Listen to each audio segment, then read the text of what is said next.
So, who are you? Well, interesting question. My name is Mi, and Chinese name called Mi Ping.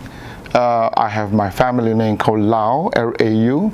I came from from Singapore, Malaysia, Singapore, Sydney, and here I am. I'm married to my wife Persis. I have 2 children. They're all grown up, and I'm actually in my parents' family. I'm number 10 in the 12 brother and sisters family, and that's me. Do you have any other of your brothers and sisters here with you in Adelaide?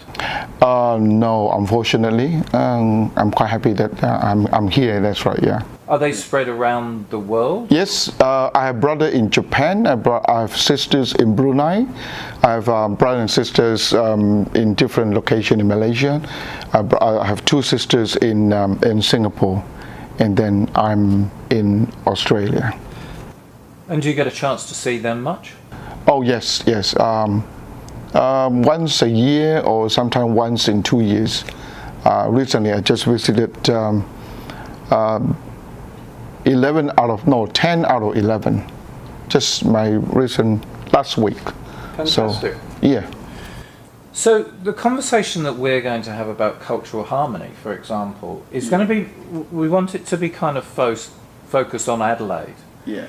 But I will be interested in you drawing on your experience of, for example, those many years that you had in Sydney, for example, whether you noticed that there's been some differences.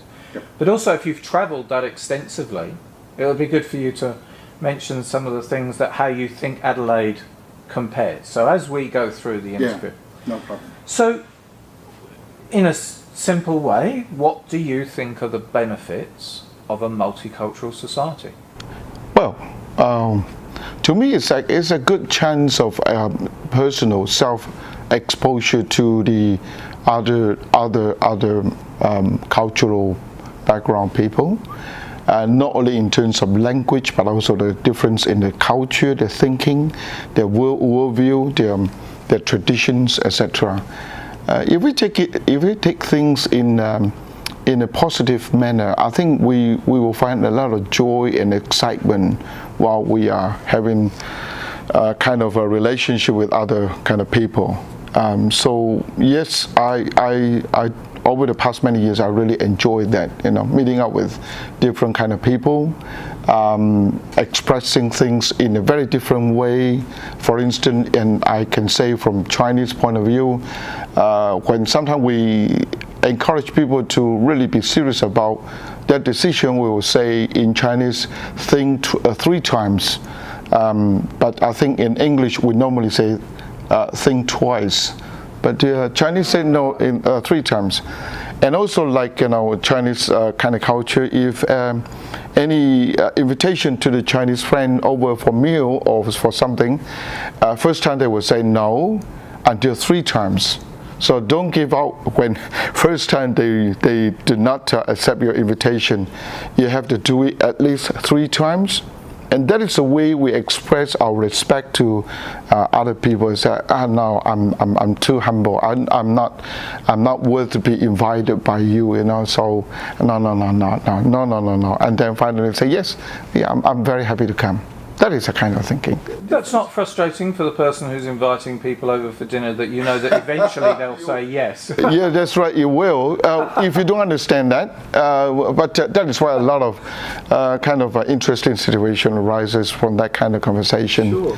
But when people knows about it, then, they will enjoy it. Yeah. So that's the paradigm, which is, a beautiful multicultural society. Yeah. But our question that we're asking ourselves in Adelaide at the moment is, do we have cultural harmony? Well, I guess it is very difficult to give just a single type of answer. My personal experience over the past 13 months in Adelaide, and which also compared to my 19 years in Sydney, and then compared to 18 and 19 years in Singapore, the kind of differences.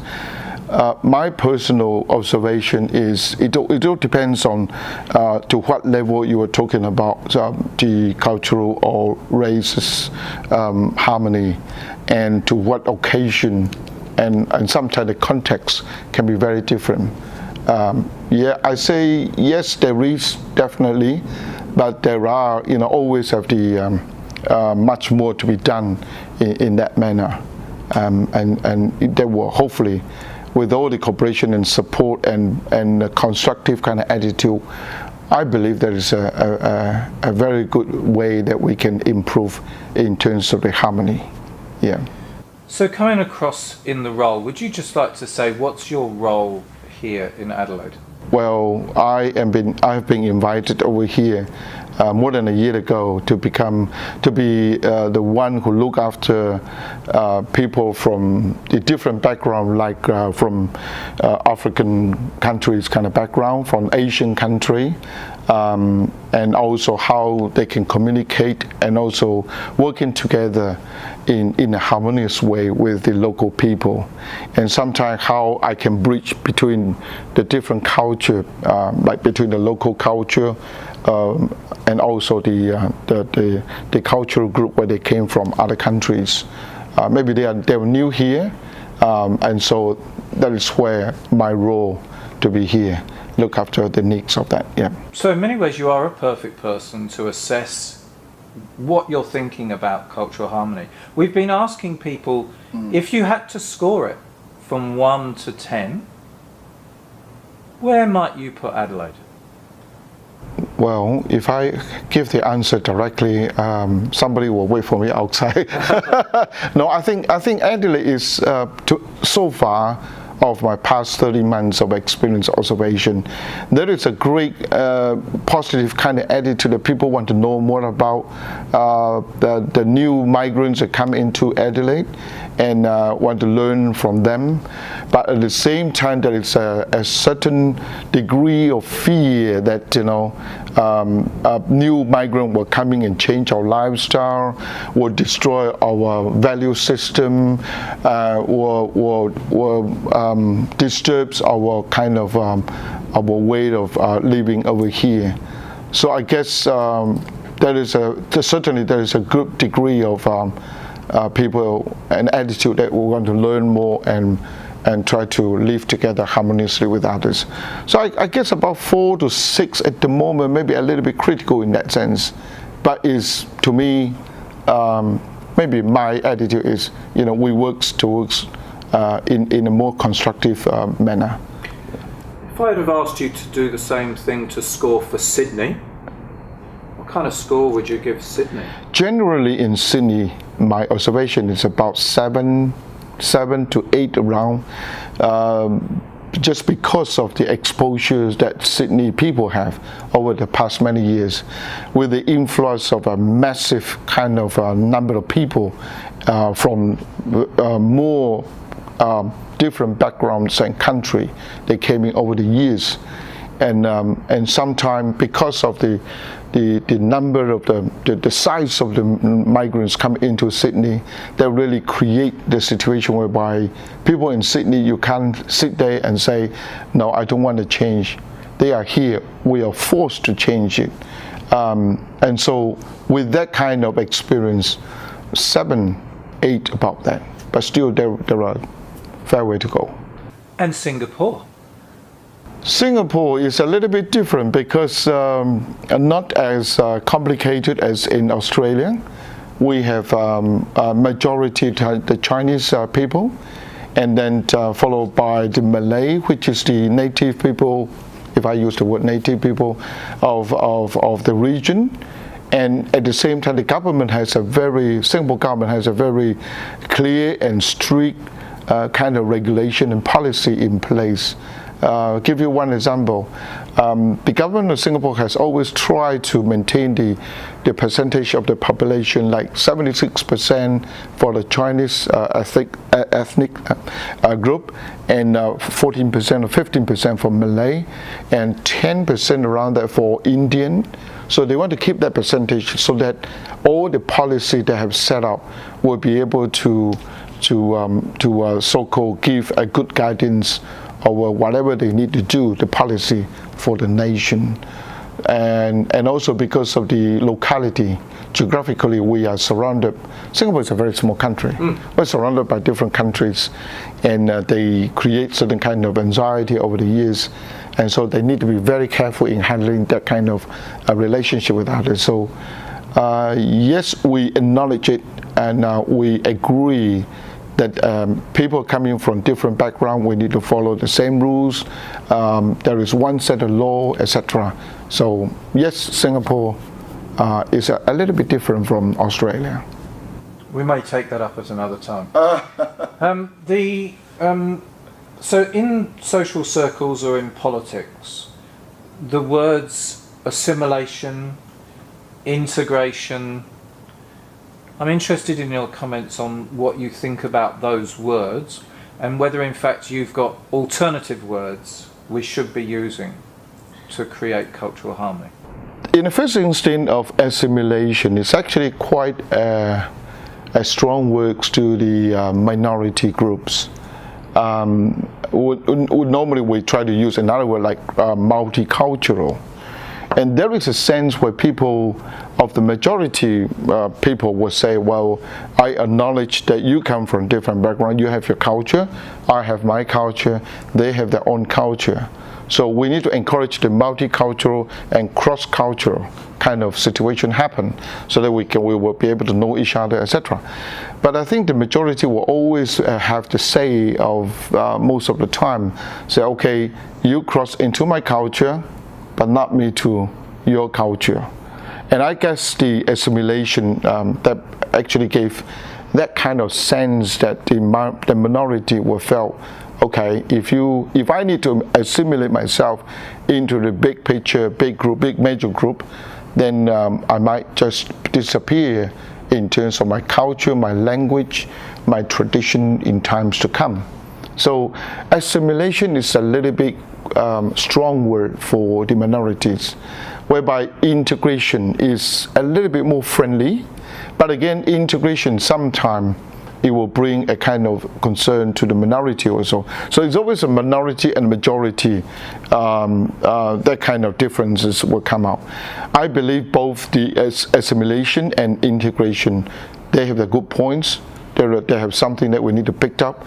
But at the end of it is actually my personal kind of belief is different groups have to come together and agree on some common ground, on certain common ground, and then based on that, and we should have a new set of situation and the rules and policy which everybody agree on. We follow that, and then nobody will be left out in a sense. So assimilate, too strong. Integrate, a little bit frightening, but more friendly in a sense. Yeah. In your personal life, Yeah. The Chinese culture, is that a strong part of your personal life? For the Chinese culture, as long as the Chinese don't speak the Chinese language, because language will contain the culture and the worldview and also the value system. And so we can't separate ourselves out from ourselves if we speak our own language. And so, yes, even the past many hundred years, you can see from Southeast Asia, well, let me give you one example. About 700 years ago, the mainland Chinese, they migrated to Southeast Asia, Malaya, the Strait of Malacca, where the Chinese people married with the local Malay people. And the descendants now, they call them Peranakan, where they will wear the Malay costume, but the food and culture still very Chinese. The language can be Malay, but the thinking and worldview will still be in a very Chinese, very strong Chinese traditional value. And where are these people? These people, basically, if you go to Malaysia, called Malacca, you will find them. But actually, they spread around in Malaysia and Singapore. Yes, you can find them.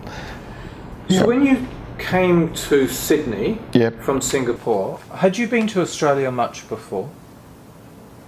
I have been in Australia for 20 years. No, when you came from Singapore to Sydney for the first time, had you been to Australia before? Never. So were there some things that you found a Yes. little bit different? And Yes. Would you like to give us some examples of when you first came here, you sort of went, oh. Yeah, you're right.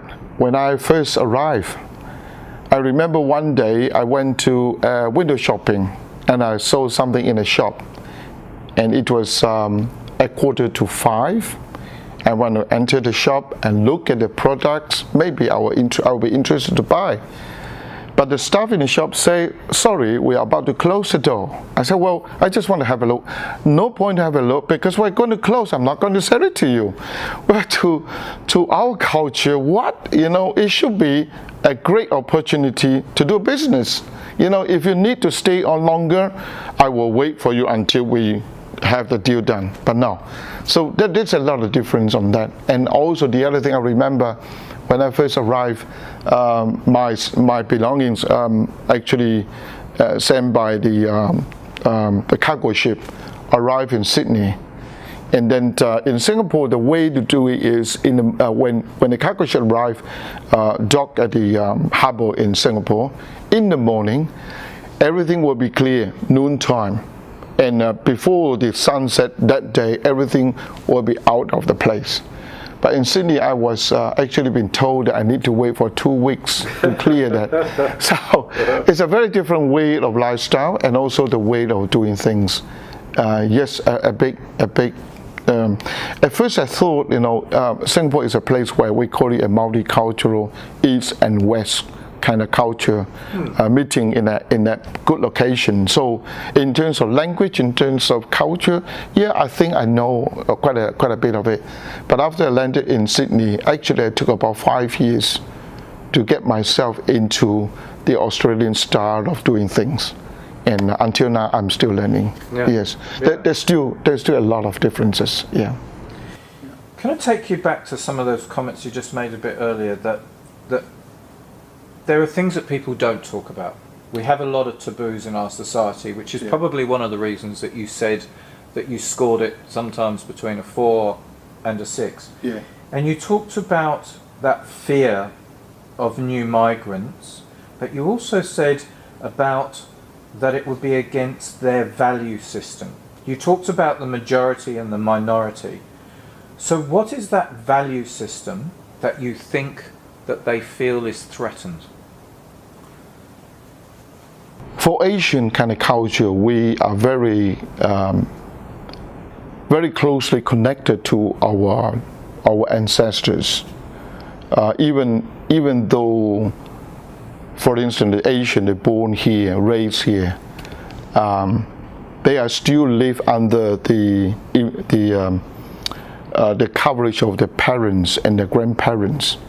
And the parents and the grandparents have their very strong kind of first generation original culture, which is very different from, I would call it, the Western culture. Let me give you one example. It is legal in our land here for someone attain the age of 16 and want to move out of the house. I have numerous cases where one of the sons wanted to leave the house and live with the friends outside the family, but the parents will not allow them to do it. And to the Asian people, it is unthinkable and cannot be. It's unforgivable if the son and the daughter want to go away, live away from the family, because it's a core culture of the Asian people that we live together as a family. Is it disrespectful to leave? It is. So, and also bring shame to the family. So the father actually, all these cases, the parents actually were so angry. They always broke out in violence, kind of fight in the family. So the son, I remember the son called out the police, and police came in and helped them to move them out from the family. And to the Asian first generation, what is it all about, you know? And for us living together, if we can live together with our children, our grandchildren, our great-grandchildren in a big house, that will be a beautiful kind of picture for us. and that is our. Can you imagine that changing in 3 and 4 and 5 generations? Well, it is in the process of changing. Right. It is. I can't comment whether it's good or bad, but because we're still really still in the process of trying to get around it, because the second and third generation, they want to live as Anglo or as Australian, but when they go back to their home or whether home country, they find themselves they are the aliens in the country. They couldn't understand why so many generations they live together, and so from there it's only a tip of the iceberg. Actually, then you can go into more about the cultural kind of value and the worldview. That will be very, very interesting. But from your experience, do you see it on the other side, that there are white people, for example, now who will see let's take your experiences in Sydney, for example, that they see so many different migrant groups coming, but you're not allowed to be a racist. Do you believe there are things that are unsaid that need to be said? Yeah. Traditionally, the word racist is a negative kind of, but I guess if we look at it in a plain and open kind of mindset, there is racism everywhere in the world. It's a matter of how we open ourselves to the new ideas, the new lifestyle, the new thinking, and then we are able to keep our own kind of value, the set of values, but at the same time we acknowledge other people have a different kind of value. Let me give you another example for Asian migrants, where we call it the first generation migrants, and then there are, we call it half generation, because they were born in overseas, when they came here very young, and they grown up in the Australian context where they have a very Australian culture mixed with a very Asian culture. So they are somewhere here and there. We call it half generation. And then we have a first generation where they're born here, and they have all the way, the thinking, their expression, their value system, everything very Australian, but they are living under the cover of their first generation parents. And we call it, and they have a lot of troubles. They want to be like Australian lifestyle and behavior, but on the other hand, they are controlled by the first generation, so they cannot have that kind of freedom in a sense. But and then we have another set, we call it a second generation, when they totally get out of the first generation kind of control, if I may say. Racist is a word that people try to describe something in a negative sense, but to me, I think we have to acknowledge that there is a different race, from different background, different tradition, and different kind of set of value. To me, it's not a bad word. Sorry, to me, it's not a bad word. So I'm a Chinese. Sorry, I'm Chinese, and I'm very proud to be a Chinese here. And I always felt that we are all the same. You have a pair of eyes, I do, and then we eat and you eat. Oh, maybe the food a bit different. Even the Chinese people eat different. Some like to have a spicy food, not me. Things can be different. So we have differences. The way to deal with that, I think, is just how open we are, and also how willing we are to accept the difference of different people and live together in a more positive manner. So let's follow that. The Me's secret ingredients for cultural harmony are? Open, willing to communicate, and learn to appreciate. You need not to embrace everything of the differences, but you have to acknowledge and respect them. Live by example, that people can see that you are different from me, but you respect me, and we are not enemies. I think that is, I'm trying. So my last question, Me, is, do you belong in Australia? Well, people ask me, am I belong to a Chinese? I say, yes, I'm a Chinese. But because I'm born in Malaysia, I raised in Malaysia, I live in Singapore, a similar length of time in Singapore than in Malaysia. And I live also similar length of time in Sydney than Malaysia and Singapore. When I talk to people from mainland China, something very close to their heart, and very often they will come to me and say, look, you don't understand me because you were not born in China. You are not a Chinese. So that is an identity crisis. For me, I'm a Chinese. For me, I'm Australian. It doesn't matter how you look at me, we are different, but that's me. And I'm happily living here. And also happy to see others as a different people, but we are all the same. So I am Australian. Thank you so much for your time this afternoon. Thank you. I hope. Thank you.